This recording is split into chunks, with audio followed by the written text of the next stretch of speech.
Question time. Pretty pumped about it. Why do you talk about buyers meetings so much? Kyle Manning. Well, Kyle Manning.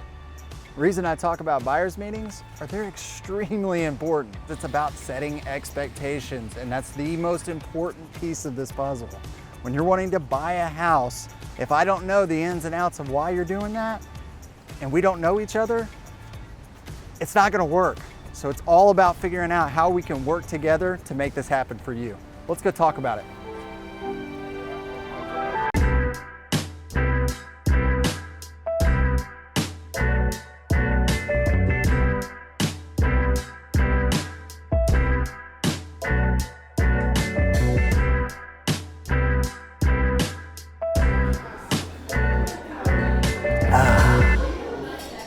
Tastes delicious. So we're talking about the buyer's meeting.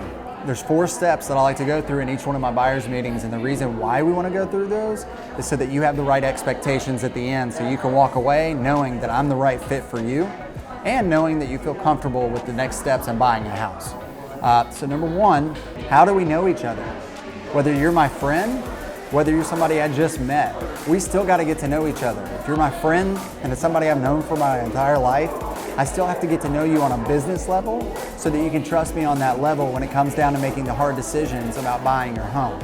If you're somebody that we just met, of course, we got to make sure that we're a good fit and that when we sit down and we talk and we go over all of these things, you feel comfortable with me as your agent. You're selecting me as your agent for a reason. Number 2, we're going to go into your monthly budget and kind of figure out what it is that you're able to afford and what's comfortable for you.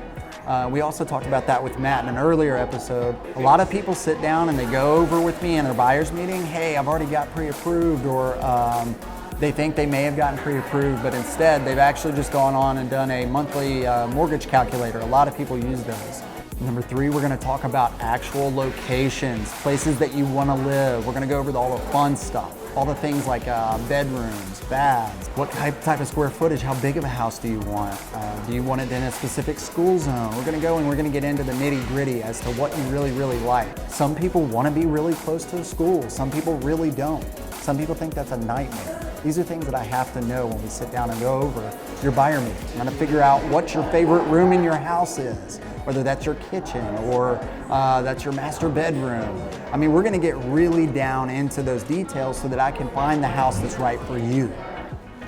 Number 4, we're gonna go over process and expectations. So we're gonna go over the contract, what the contract looks like. We're gonna go over the things that I'm gonna put in the contract to protect you, but also we're gonna talk about expectations. A lot of people don't know that there's certain expectations that you need to expect from me and certain ones that I need to expect from you. So those are the things that we're gonna go over in our buyer's meeting. That way you're fully prepared to buy a house. I talk about this in every one of my episodes. If not every one, I know I talk about it in a lot of them. The importance of a buyer's meeting. You have to understand, we have to have that buyer's meeting so that we can set expectations on both sides, for you and for me. Also, after the buyer's meeting, I get to go to work for you. I get to go do my job, and I get to do it to the best of my abilities. You know it, I know it. Thanks guys for joining. This is Derek, trainer with Compass Real Estate. I just want to help you make the best decision with one of the biggest investments of your entire lives. Now, I gotta go get to work and find this person a house. I'll see you guys later.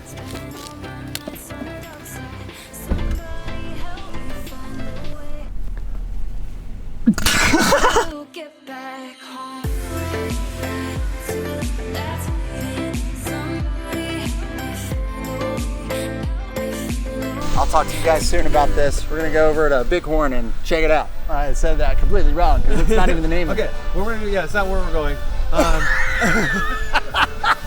Is Bighorn the coffee place? I don't even know. I think it's the second person in here that I've tried to have their drink.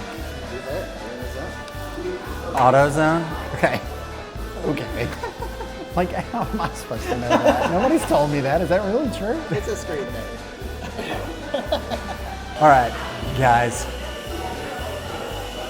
I don't know how to start. Yeah, you don't have to call it. Huh? All right, so